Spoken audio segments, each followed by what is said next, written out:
So secure your van and beat the rush before the end of financial year madness. Visit northernpeugeot.com.au or call 9119 9008. T&Cs apply. With this great sporting nation who has yet to embrace fully the world's greatest game, and for so long of trying to have the game accepted. And when I'm up to the big football field in the sky, I just want people just to remember I told you so. And suddenly the complexion of the game changes. Let's hope it doesn't, but this is the best period for Iran in the match. Ali Daei, danger for Australia here, the flag's down! It's an equaliser! You just feel for them, not just the boys, they are representative of so many people who make this game their life. It's just, I can't say anything. Right? All right. Especially as they have the impetus. Aloisi, Cahill, Tim Cahill has done it again! What a goal by Tim Cahill! 2-1 Australia! Oh, it's a wonderful moment in Kaiserslautern! And Tim Cahill has come off the bench and maybe won the match for the Socceroos. You're listening to FNR, Football Nation Radio.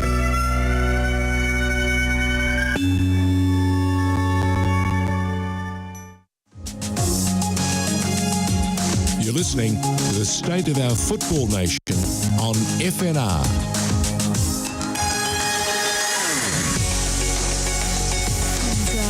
Welcome to another edition of Radio Dub here. It's just me in the studio, but George is joining us here from Queensland. He's dipped the Melbourne weather and said, I need more sunshine up in the Sunshine State. That's what they call it up in Queensland, George. Really appreciate, you taking the time out of Queensland. Is it a holiday, George? Pakua. Or are you working? It's a bit of both. Okay. Pakua, you've got to understand, Queensland is the only state in Australia, right? Yep. That has about 5 different labels for itself. in far north, in the far north, or they call it the Tropic Wonderland. Okay. Then a little bit outside of Brisbane, it's called the Gold Coast. Then a little bit further up, it's called the Sunshine Coast. It's not enough that they call it Queensland. They want to add all these little extra things. They do. But hey, who's complaining? The sun is shining. The world of football keeps throwing up story after story after story. And before you and I catch up with a very special guest we've got coming up around about 5:30 mark, I want to touch on some of the biggest stories of the last few days. And the biggest story, the one that's caused probably the most consternation, is the one that you looked at me at and went, is this for real? And I'm talking about the latest utterings from the APL, the Australian Professional Leagues, that now are newly independent and are no longer beholden to Football Australia. And I noticed on Twitter where people just go nuts. I love it that they vent. I love it that they keep telling us what they think. But before we go any further, people need to understand there are 2 entities that now run the game. And that hasn't been the case before. Always it was all about the FFA or FA, Football Australia, or Soccer Australia as it was once. Now it's the APL, which is the Australian Professional Leagues, and they run, of course, the A-League Men's, the A-League Women's, and everything else that goes along with it. And, of course, the other side is Football Australia, which commandeers and oversees our national teams. And that's the Olyroos, the Socceroos, the Matildas. And suddenly the APL has come up at the beginning of the week and mentioned that, hey, guys, we're going to get 2 new teams in the A-League. One of them is going to be called Canberra. Did that make you feel warm and cuddly when you heard that, Pakua? I think it's important that we have, a professional.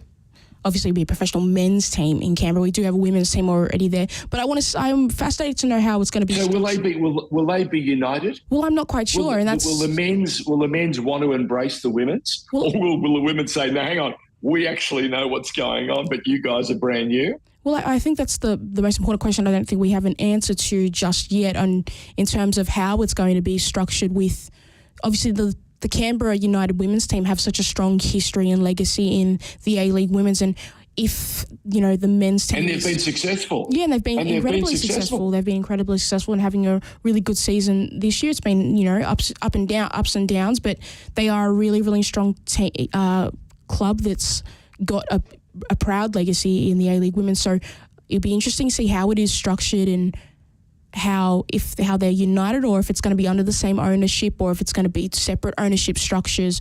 That will be really, really interesting. But I think that for it to be successful, and in order for it to get fans, they'd need to be aligned in some sort of way, because if they create this A-League men's team and you alienate the A-League women's fan, you're just cutting yourself off to potential fans that could come into the stadium, and that would be just detrimental and ensure that this side will not be successful in the long term. Look, you know what? You spoke the truth. This is the most important decision that has to be, anointed. We need to see that the men's and the upcoming men's side that the APL is very keen to bring into the A-League in the next couple of years. I think it's next year they're contemplating the 2 new licenses. One, of course, will be an Australian team based in the national capital and hopefully aligned right there with the women's, which has been around for quite some time. And as you said, has quite a legacy. And wait for it, just when you thought we were safe in the water and it was only Wellington to contend with, no. There's thought now that an Auckland team is going to come from the other side of the ditch. And I suppose ultimately it'll create another derby situation, because you can imagine Wellington up against Auckland. That has been forever and a day, whether it's cricket, whether it's rugby, whether it's league. If it's going to be the world game, it'll be a fearsome rivalry, and it won't take long to get going. No, it will, George. But I think it's a really important step for the APL to recognise that we do need to expand into more markets and tap into different fan bases. But I look at the current state of the A-League, and I wonder, in terms of like the number of fans that we are getting, how are these 2 places they've marked as expansion locations, how are they going to fare in terms of attracting fans there, and not just attracting them in the first year that they're there because it's an exciting new thing, but how are they going to attract them in the long term and be sustainable as a 5-year model or a 10-year model? What is the APL going to do? Because it's all well and good getting these new clubs in and tapping into new markets, but if we're having more teams and the same numbers of fans that are attending these games, is that really successful? Is that really something that's a good idea, or should we be focusing on the current teams that we have at the moment and working on trying to create a more efficient and effective marketing strategy and social media strategy to engage more fans? Your commentary is on the money, but remember, these decisions are based on the television requirements. Clearly, we need more games to be played. We need more competition, and they need more clubs. And rather than jumpstart and react to what Football Australia is doing with the latest offering and saying to clubs that have been around forever, some of the lower tier clubs in the NPL and so on, they're saying to them, of course, Football Australia is saying, listen, we want to see if we can get this second division, a national second division up and running. But in the meantime, the APL wants to add a couple of new licenses. So I can see money. The clubs that are intending to come in have got to pay. So there's an entrance fee, all right? The other part is, from the television point of view, more games. The season will be longer. So clearly there is opportunity there, but there's also now the added layer. If FA can get the national second division up and running in a reasonable and steady manner, we're starting to get an awful lot of clubs wanting to be part of the absolute top echelon.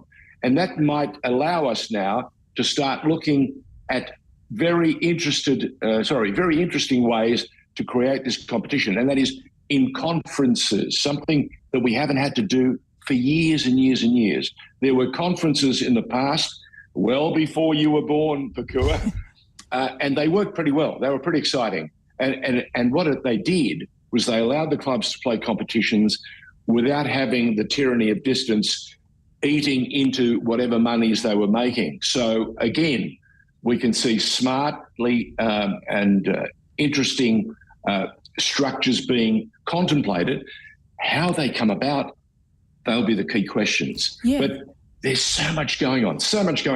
And quite rightly, you say there are a whole bunch of other questions that need to be addressed. But we need to understand that there are two entities that we've never had before. One is wanting very much the overview, but doesn't touch the APL, the Australian Professional Leagues.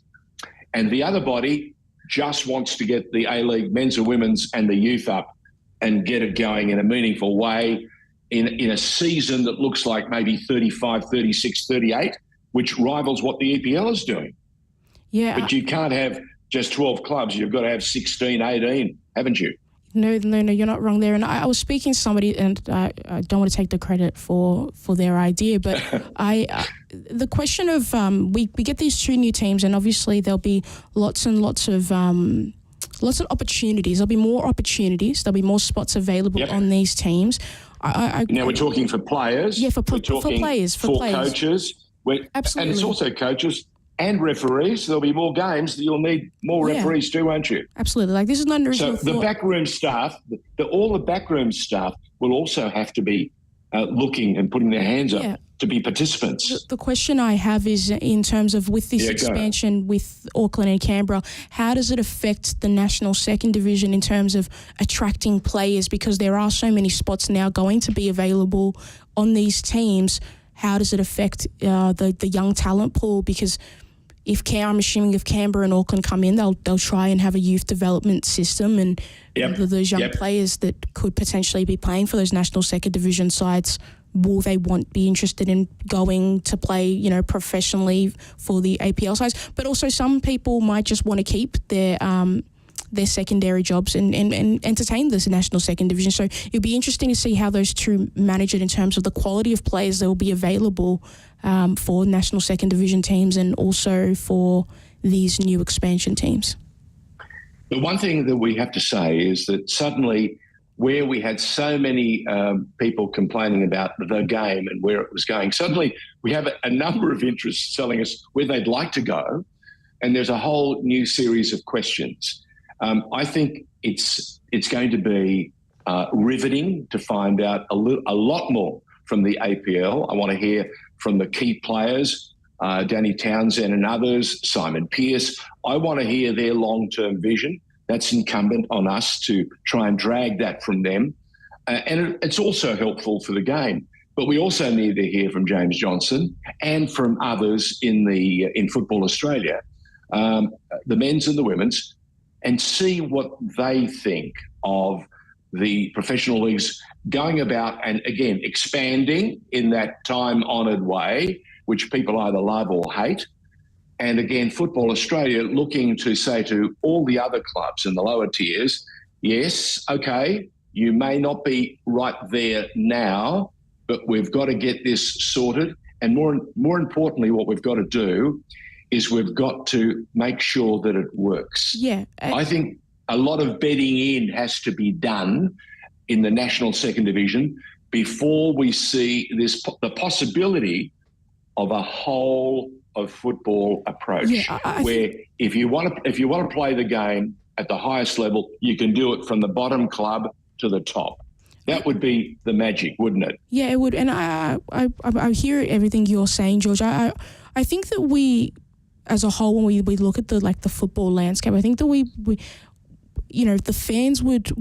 Well, no, I'm not going to speak for other people, but for me, I think that the long-term viability of Australian football in this country, in terms of its, maintaining its place and even expand, obviously we all want it to grow, but I don't think it's going to be possible without the APL and Football Australia having a better relationship and having a better communication line, and because we all need to push in the same direction, and obviously we can all have different objectives that are targets for our organisations, but in order for football as a whole, because that's what we all care about, that's what Football Australia cares about, it's what the APL care about, we all need to be pushing in the same direction and having the same long-term ambitions. We can have different short-term objectives and wanting to do different things, but we need to all push for the same thing. And we also need to ask the question of, because I've been thinking about this in terms of the A-League women's and asking myself the question of why should the general public care about the A-League women's, and not just in the sense of, obviously everyone should come and support women's football, but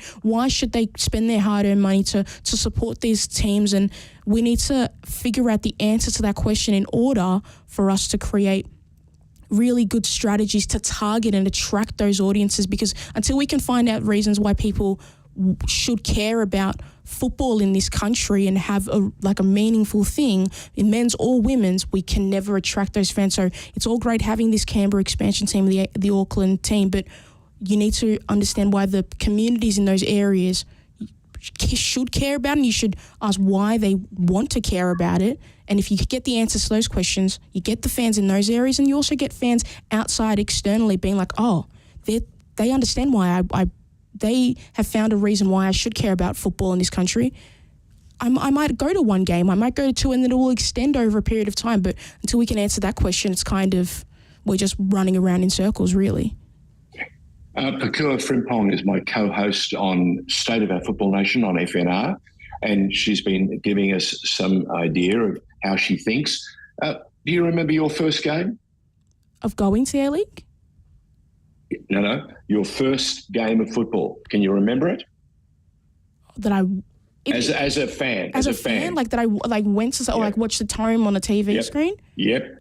No. You actually went to a game. Okay. The first game I probably went to was Man City taking on Real Madrid at the MCG when they came here for the international. This was the ICC. Yeah, the ICC. That's the first time I ever came. And then I'm going to be so honest, the first time I ever went to an A-League game, just because my family, it was just something we went to. We care about football, we just didn't go to it, was probably Western United and Adelaide, I believe, when I started doing work for the Football Sack, my first year. Which is only a few years ago. You were okay, but you went there with a professional view in mind. You went there to take in the football. Yes. Not so much as a fan, but as a young woman contemplating a career in the game. And that's why I asked. And that's why I asked the question of why. That's what you asked the question. Yeah, because I care about football and I've loved football my whole life. But the A-League itself has never been something that's, I've watched the derbies at home because I find them really, really interesting, and I really care about derby days when Hearts and Victory were playing. But in terms of actually getting me to go to the games, I don't think the APL has ever, or the APL Football Australia when they were running it, I never felt a draw to it. I never even knew some of the games were even happening. So, and maybe that's just my naivety and me being a Euro snob in terms of my football thing. But I also think that there are plenty of people who love football in this country that we're just not reaching at all, and they care about football, and they'll watch lower division English football. Why are we not getting them to care about Australian football at the highest level or even the lower levels? No, they're all very good questions, and all I can throw up at you are a host of stories based in history. We have had, a civil war, whether we wanted to admit it or not, over the last 20 years, where some of the biggest named clubs in this country were ostracised and left out, right? Whatever the reasons were, on reflection, they were 100% wrong. And what we saw was an interference in those wonderful things that drew people to those community clubs. They had paid their dues. They had gone through thick and thin, and they had, whether they were seriously professional or not, they had built a framework, and they had also established a legacy. And I'm talking about the Marconis, I'm talking about the Sydney Olympics, I'm talking about Adelaide, I'm talking about Brisbane. There were sides. And of course, in Melbourne, you had an array of clubs like South Melbourne, like Preston, which, by the way, it's in MPL2 at the moment, Preston. and it's making more noise than about 5 other NPL 1 clubs. And you've got to ask the question why. It's because there's a young group of businessmen and women who feel that the time is nigh to put their hand up, and under the care and I suppose the fostering of their president or their chair, David Svetkovsky rather, we're seeing this new energy coming out of Preston, and they want to be part of this next history in the game, part of a national second division with a view to making it to the absolute top end of town, that is the A-League. Yeah. Now, there's some of the rich stories. FNR has got a job to relay and try to further explain what has been happening in the years in between. There's a tremendous period of introspection going on and has been going on. The time is right now to really make some serious decisions. We had Nicola Tass, the chair of the AAFC, saying to us, they've done so much homework. They're good to go, right? Now it's about Football Australia anointing the clubs that they feel have the necessary credentials. Okay, that's the one side. From the other side, as we've just heard this week, football, the professional side of the game, that is the APLs, are saying, okay, we've got expansion in mind. We've got maybe $25, $30 million coming into the kitty. We're going to push a whole crop of new games onto the A-League fixture, and we're going to take advantage of this now burgeoning A-League to see what more it can do before the National Second Division takes shape and then offers up the opportunity to go pro and relegation. Now, that to me is the storyline. They're the things that have got to be very clear, and we've got to pursue them. All of us at FNR, every program has got to be chasing, whether it's Johnson, whether it's Danny Townsend or Simon Pearson, saying to them, okay, help us, take us on this journey, provide a narrative that we can all grasp and feel excited about, and then not look over their shoulder and start doubting. We have got to take the negativity out. We've got to take the toxicity out. And you and I have talked about this before. We have got to build something seriously exciting that captivates people to want to go to the game. I know that when there's an exciting game in town, I want to go. And if I can make it, I will make it. And I've watched, as a Melbourne City Club ambassador, hundreds, if not thousands, of young boys and girls dressed in their finery, dressed in their city colours, and they're going to be the generation of fans for the next 10 years. Not now. They've just started coming along with mum and dad. But when they have their own purse, when they have their own car, when they have their own group of friends, they'll be going as, this new generation of City fans to rival, of course, the long time and outstanding contribution that has been made by the majority of the Victory fans, who have built quite a legacy over the years, even with some of the skirmishes that we've seen of late, which have cost the club and, alienated some people, because that's what people do. They don't like people stepping out of the comfort zone.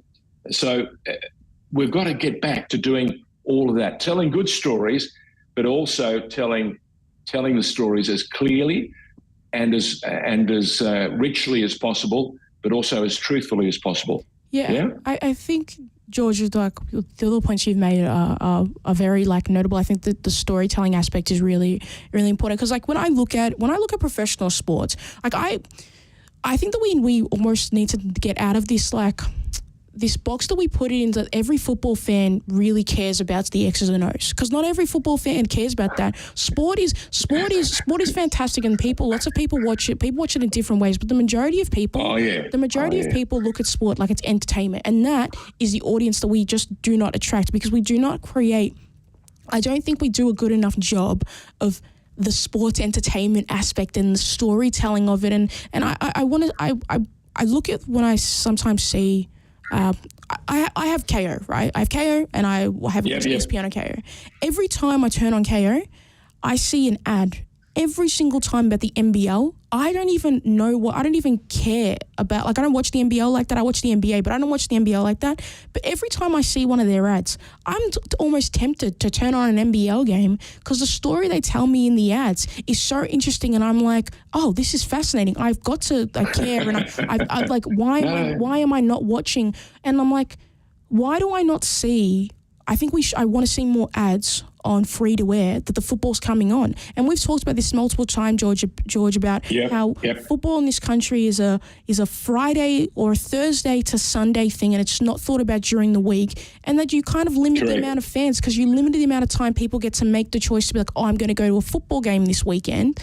If you're not telling them about it during the week, reminding them with these odd little things and all these little spots, because 30 seconds is a lot of time to tell somebody a really entertaining story. And I watch football highlights all the time on YouTube of moments from so long ago, and people do the craziest things about trying to tell you the narrative of something that happened. Because they're exhilarating. Yeah, when Troy Deeney got Watford up into the Prem and that last minute kick, like.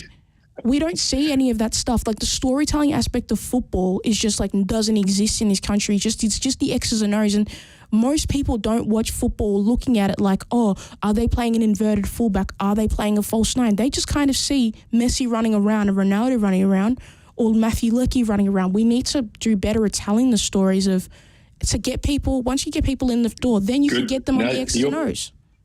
Your points are 100% on the money. But I've got to remind you that it can't all be bad news when you've got Hindmarsh pulsating every time the Reds play, and you've got this crop of youngsters. Young Craig Goodwin, he played for Hart once upon a time, Pakua. Yeah. And I thought he was going to be an outstanding young talent, and he has become that. And he's leading a charge now with a bunch of youngsters. And we haven't even mentioned this 17, 18-year-old who is creating a highlight reel all by himself. Yeah, George. Now, is that not the most exciting thing you've seen in a while? It is. And that's the point I'm trying to make, right? Is that we need, and this is like, it requires money and it requires incredibly talented people.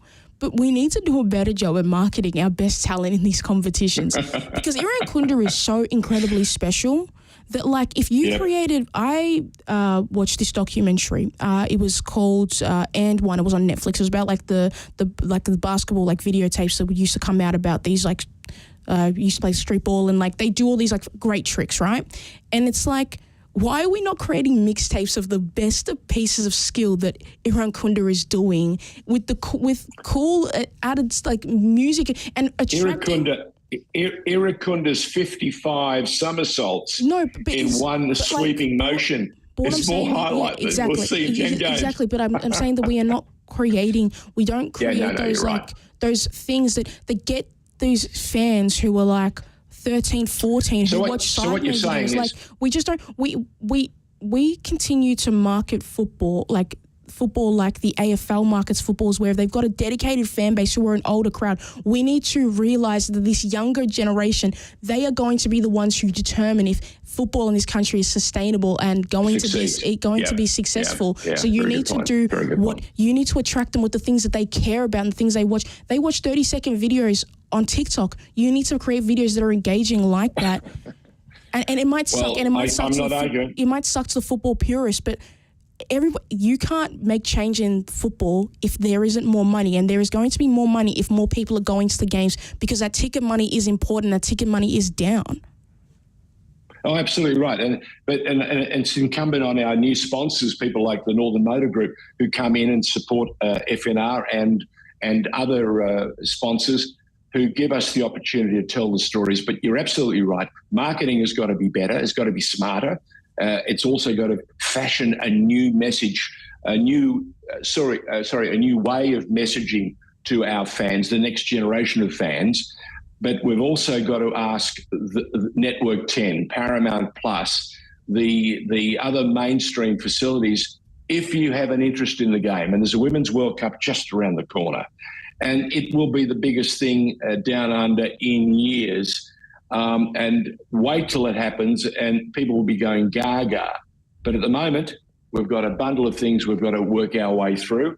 But we've had a try to help explain just what the last few days has been since the announcements were made by the APL and Football Australia. They're not working at cross purposes. They're working at different ends of the game, doing what is in their brief, their mission statement. So FA, it's all about creating and working for a national second division. The professional leagues, the APL, is working to grow the A League, and that is with expansion. They've decided already it'll be Canberra and it'll be Auckland. So again, we've made that very clear. Something else that we've made very, very clear, there's been some seriously exciting football played over the past few weeks. We've seen young Irukunda do things that are not only magical, they are borderline crazy and impossible, but he seems to do them each and every week at Pakua, which is just the best thing. And I noticed, and this is the part that really excites me, we saw young Daniel Azani burst onto the scene. And then, of course, some injuries have derailed his run at international level. We saw Marco Tilio make his presence felt at the Olympics. We're going to get a sense now that Irukunda is going to be challenged to, get up there and rock their highlight packages. And I think this young man can do it.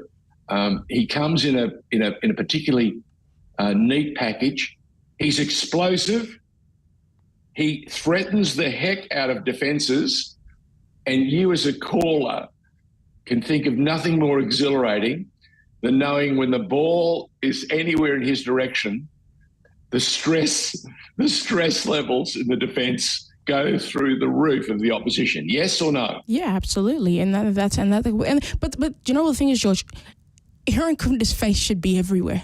He should, if he was a football player, the AFL would be doing, would plaster him on every Facebook ad you saw, or they would plaster him on, like every single time that they were introducing footy on 7, it would be just him constantly. But also we can't just rely on one player. Like there are lots of great players who do lots of incredible things, and their stories need to be told, and we need to understand the personalities of these footballers, because people care about people.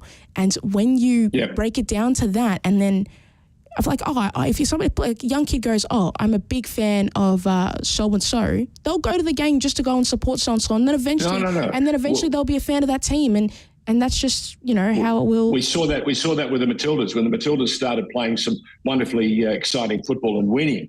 We saw young boys going to see the Matildas play, and people were saying, just get a look at the crowd, and it speaks to what you've been saying. You captivate them, you excite them, you're going to get people to turn up. Speaking of turning up, I noticed that one of our special guests is about to join us, Nathan Claridge from Bendigo. We'll talk about that very shortly. Just before we go there, I noticed that one of your favourite men, the Ollie Roos coach, Tony Vidmar, has called up a young 18-year-old West Australian young boy who's playing currently in Italy in Serie B. And his name is JC Novello, and he's going to be part of the under-23 men's national training camp, which is coming up in Italy. And I noticed that that's all well and good for Novello, because he's very comfortably ensconced at Cosenza, which is the Serie B side. And he's going to step in and, I think, take over from young Jacob Farrell, who has got sick and won't be available. So illness has ruled him out. But Tony Vidmar looking for opportunities to blood new talent. And here he is. He's giving, this young boy, an 18-year-old from WA who is playing in Italy, an opportunity to come into the squad. I think they want to look at him a little bit closer. And they've got some important games coming on. I think they're going to play Switzerland around about the 24th of March. And I think there's also another game that's been organised. So some interesting games to be had for our Ollie Roos. And I noticed you've thrown up our special guest. I hope we don't frighten him. Nathan Claridge, welcome to FNR and Football Nation Radio. Hey, George. Hey, Pakua. Thank you. Thanks for having me on. I think I got thrown in. I want you to tell us very, very openly the responsibilities of a TD, a modern TD, a modern technical director at a club that's doing some tremendous work for juniors. You haven't really got a senior club to speak of, but you are looking in that direction. But your primary purpose right now is women's and youth. Is that right? Youth development. Almost, George. So we did stand up.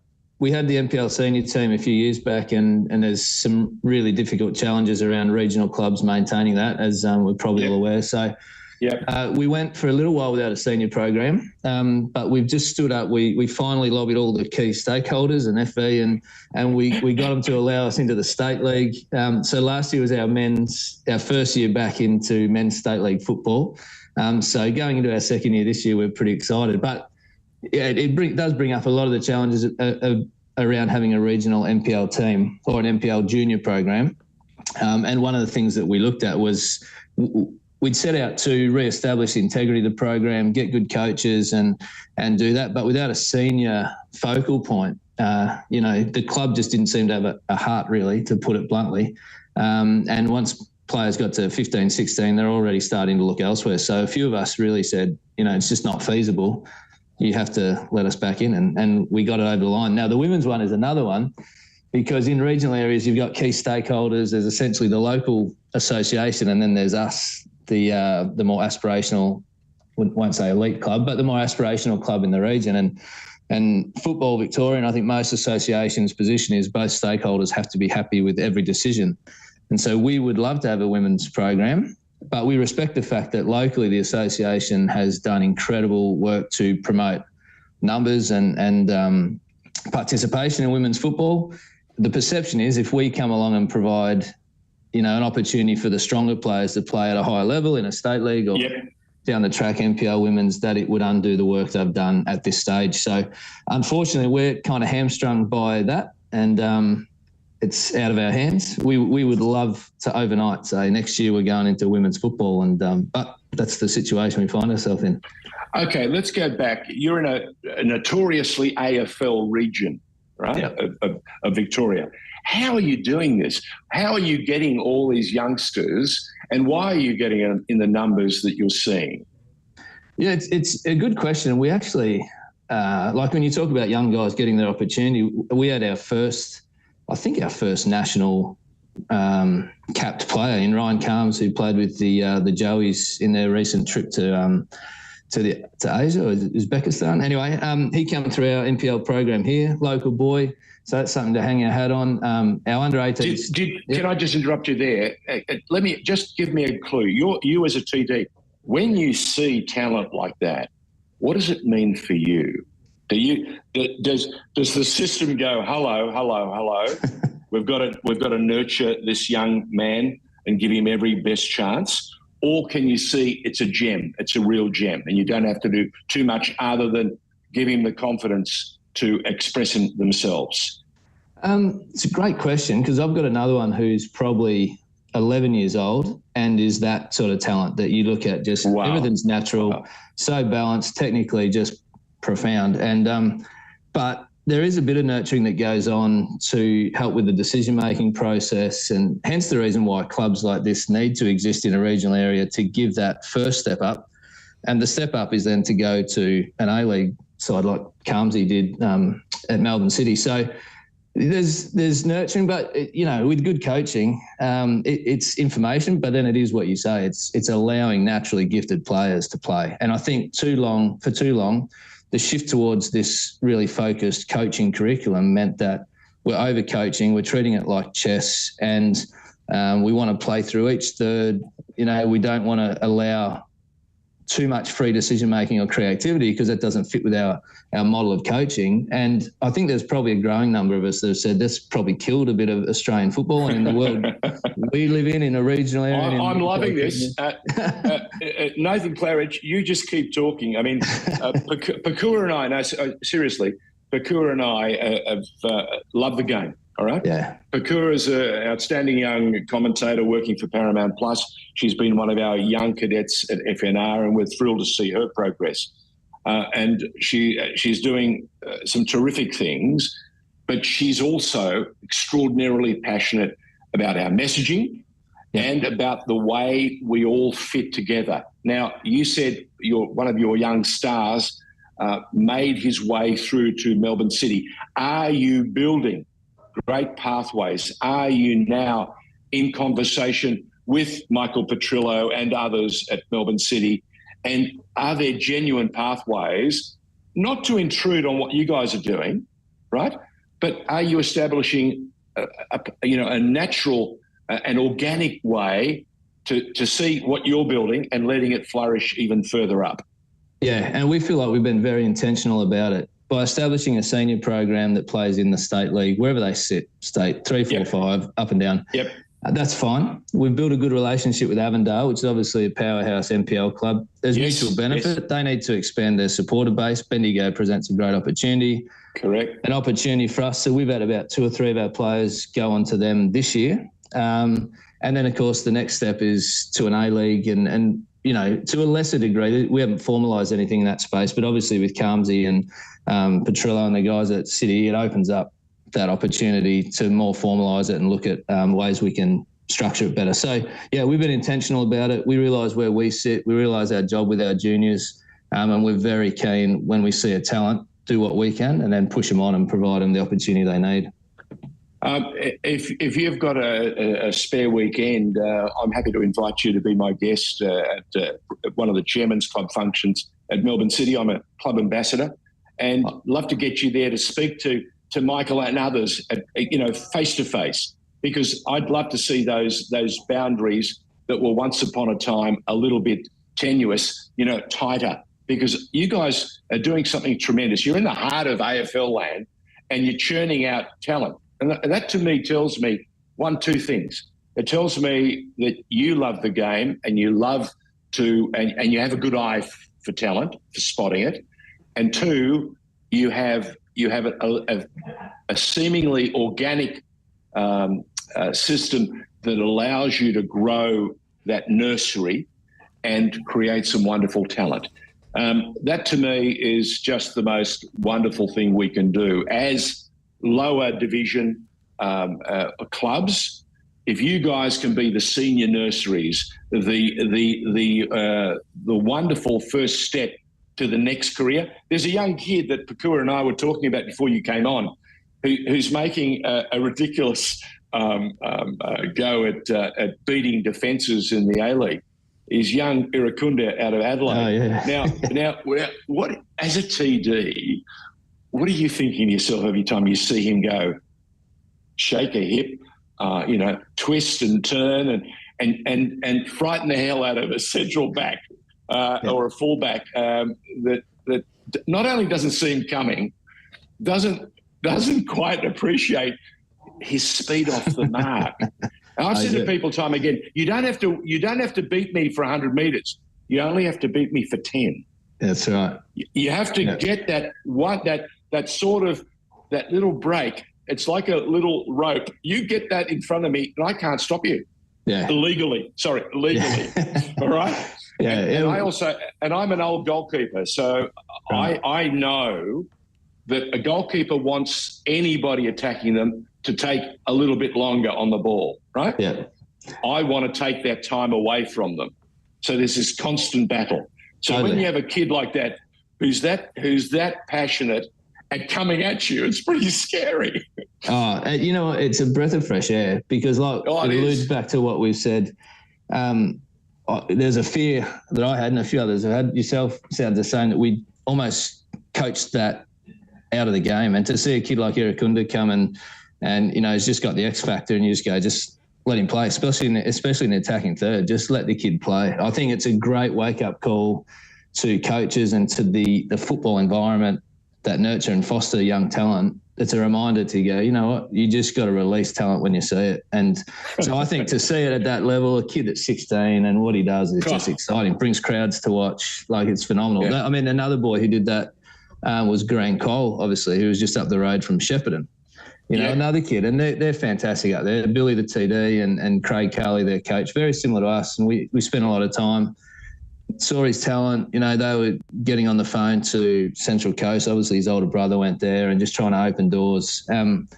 But it was all around, he's a kid with natural talent, natural ability. Let him play. Obviously, there's structure and there's things in the education of the game, but it's finding that balance in not stifling it, but releasing it. And I think I feel like the pendulum is shifting back a little bit. I mean, sometimes we play some NPL clubs, they come up here and it's so mechanical and chess-like, it's a bit of a frustration. I know we've regressed, but anyway. I've loved listening to you telling us what we need to do and how you've seen it, because I've watched an awful lot of football over the years. And I've learnt one thing. There is no one pace to play the game. Yeah. And the sides that can move it up, can step it down, can slow it, and then again accelerate, have this wonderful way of out-muscling and out-controlling a midfield in a millisecond. We're seeing it with City at their best. Against Leipzig, you don't score 7 at that level in the Champions League unless you've got one natural hunters who look at the ball and just want to put it in the back of the net, and a fantastic midfield that just wants to corral the ball and in a millisecond fire it out to the game breakers. And they line up in City like you wouldn't believe at Manchester City. So it's interesting to watch, and we've watched an awful lot of football. And I hate this fixation with possession, right? Yeah. Yes. You and I would love to teach some of the commentary teams out there. Don't tell us about the possession. I don't care, and don't throw the stat up. It's meaningless. It's like colour. Yeah, we're putting it up just because we have a slide, right? Tell me what you're doing with your possession. Yeah. I've watched some of the best teams in the world have it for 30% of the time, and they've killed their opponent because they've been clinical in front of goal. I can remember Maradona coming to Sydney. He got one opening. He got his pass away to his key man, and they scored a goal. And everyone said to me, "Oh, Maradona did nothing." Oh no, but he won them the game. So again, we've got to change the messaging. And I love what you're telling me, that we've got to a stage now where we've overcoached, and we've got to take the reins off these youngsters, boys or girls, and let them shine. And that's seriously exciting. So what do you put in the water in Bendigo that gets some of these youngsters to come down to see you? We're talking, by the way, to Nathan Claridge, who's the TD at Bendigo FC. How long have you been there? Well, I was here in the early days, 2015, when they first stood up, NPL, and the club stood up, and I was the under-21s coach. And, there are some issues, as there is in all clubs, but regional clubs in those early days, it was like throwing them in, and a few of them drowned, and we were one of them. So I stepped away for a little bit. I came back. So this is now I think it's about my 5th year since going away from this club for a couple of years.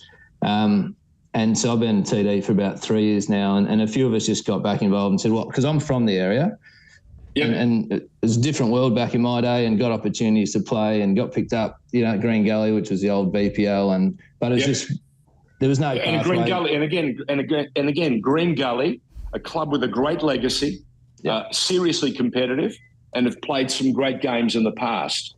Yeah, big, absolute big games for us. A big club, and so their proximity to Bendigo, has meant we've aligned with them to a degree, and just relationally.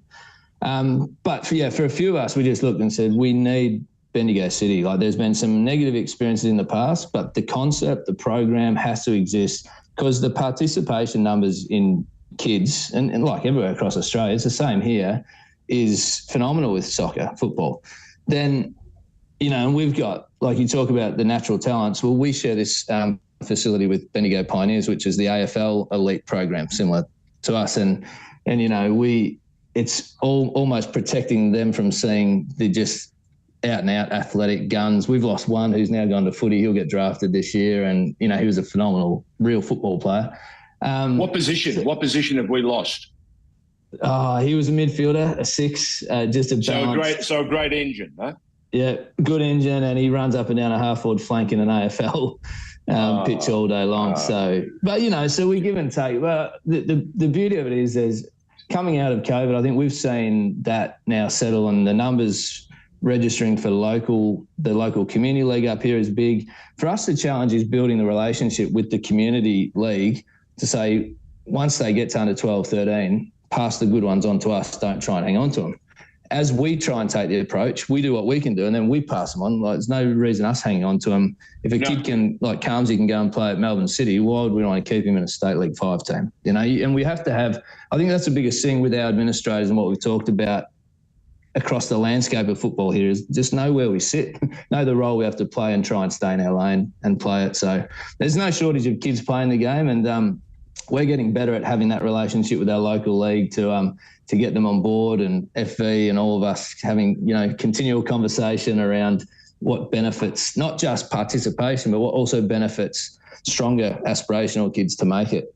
So, and we're not there yet, but we're definitely headed in the right direction for sure. Nathan, I want to I'm sure Pekua. I was going to say. I'm sure Pekua has a number of questions. Go for it. I just want to ask Nathan, how long did it take you guys to figure out that was your role in the landscape of regional football, like to figure out that we can't hold on to these players, even though we want to be as successful as we want to be, we need to ensure that the long-term success of these kids is what's more important. How long did it take the club to figure that kind of mentality out? It's a good question, Pekua, and it probably took the failing of the first iteration of this club when they threw us into the NPL and everyone thought we've arrived on the big stage, and another group of us thought this is not sustainable. You know, like there's just not the resource and the investment.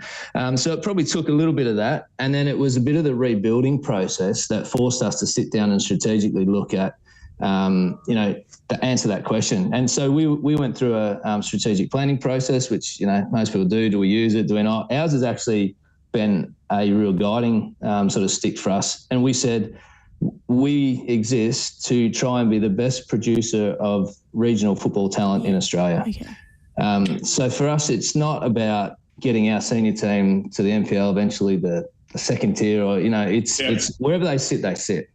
And so I've got a meeting with our senior players tonight. They start this week and it's all great. There's a few prima donnas and, you know, we're local, but we're playing in the state league. But the message to them is, this club essentially is about what we are providing for juniors, and you are part of the picture, but you are not the sum total of the picture. So anyway, they're conversations we've tried to have, and, you know, it's very much imperfect, but I think, again, we're having the right conversations to take it in the right direction. I just want to follow that up, Nathan, really quickly. Is it, in terms of obviously you're sharing the space with a large footy audience who are big fans, how do you get the kids to be engaged in football and get them to care about because obviously when you see the stars of Australian sport, they're all usually footy players, or when they go to the Olympics and do all these great things, they're the national stars. But how do you get them to care about football and get them to stay at the club when there are, you know, footy clubs down the road that are saying, hey, you come down here, you're a great athlete, you could be a great football AFL athlete?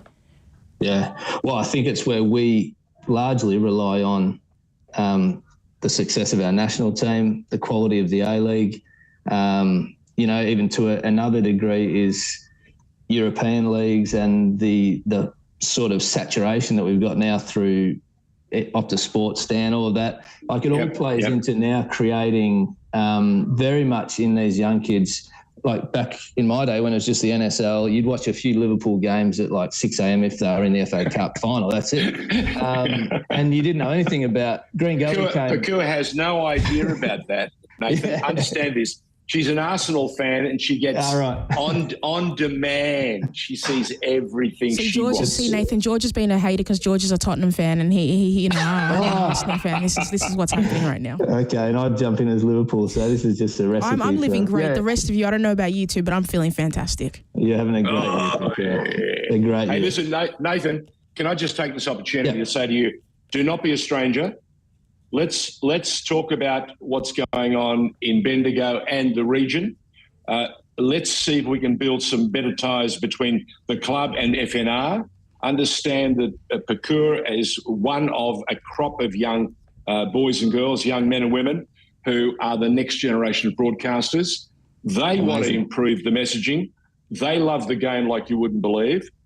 Just as you've spent a lifetime putting back and giving back because it's part of what you do, it's exciting for us to be able to offer you guys not only the opportunity to talk to a national audience, but unlike old radio was confined to your region. So if you're in Bendigo, that's the only person who heard what was going on. If you're in Sydney, only the outer regions of Sydney would hear it. Beyond that, you were lost. Yeah. With streaming radio, we go global and we go national.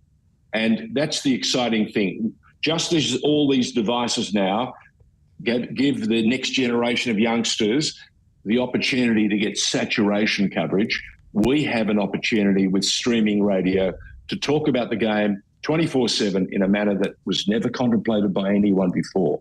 So that's brilliant. Do not be a stranger.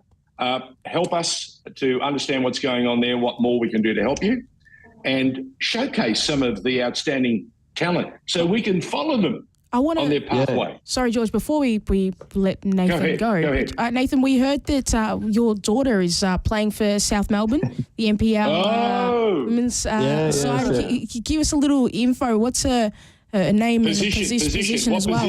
What's she doing? Well, so pretty exciting. She did the travel. So we took her down when she was 13. She showed some promise and she broke into the South program, which at that time, under SOC, was pretty bloody good. And anyway, we always knew this was the moment. Would she get a senior contract? She got a senior contract. The next year or two is going to be a challenge for her to break in, and they got a gun team. I think they'll probably challenge for a top 2 spot now this year. But she plays as a centre back.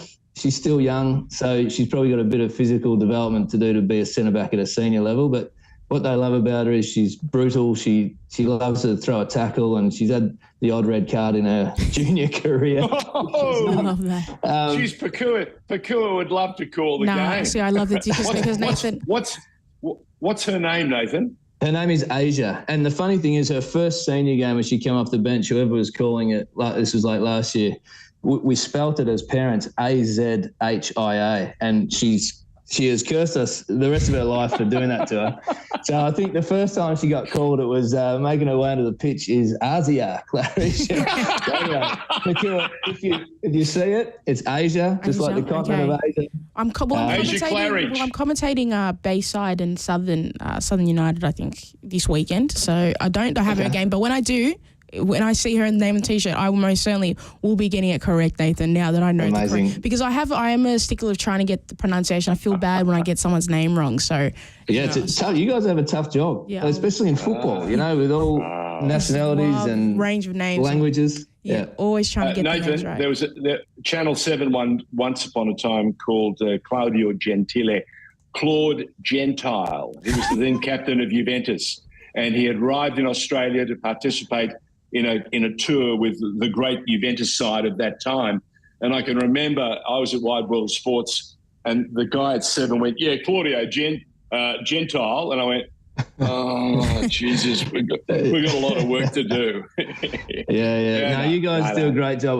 I'm wrapped that I've made the connection, and obviously Glenn on our board who's sort of made the connection. Please fantastic. Pass on our best wishes to Glenn. And again, all of you, we love the fact that you guys have made the commitment to bring the next generation of youngsters into the game and give them the best footing for a career, wherever they want to take it. Yeah, exactly. Continue good work. Do not be strangers. And whatever you need, reach out to us all the time, huh?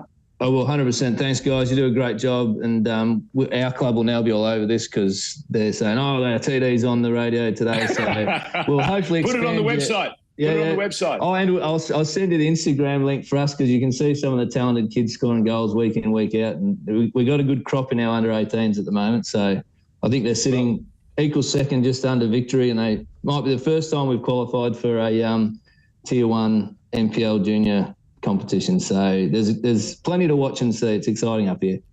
Fantastic. Pakua is listening. Don't you worry. and she's got Asia in her sights. Thank you. No, I'm a big fan. I like the red card story because I got a yellow card. I got a yellow card for a slide tackle because the age range we weren't allowed to do slide tackles yet. But I said let's get the football started. But it's okay. Yeah, well done, Pakua. Well done. Yeah, she'll she's a hardcore defender. She's a female Vinnie Jones. Before we go, does she take from mum or does she take from you? Actually, her mother was a good player as well. We met in high school. She was playing for the state team, but her auntie, her mum's sister, played in the early days of the National League, and she probably went further than any of us. So we say she takes after her mum's side because they're just ruthless. So I was always a nice guy.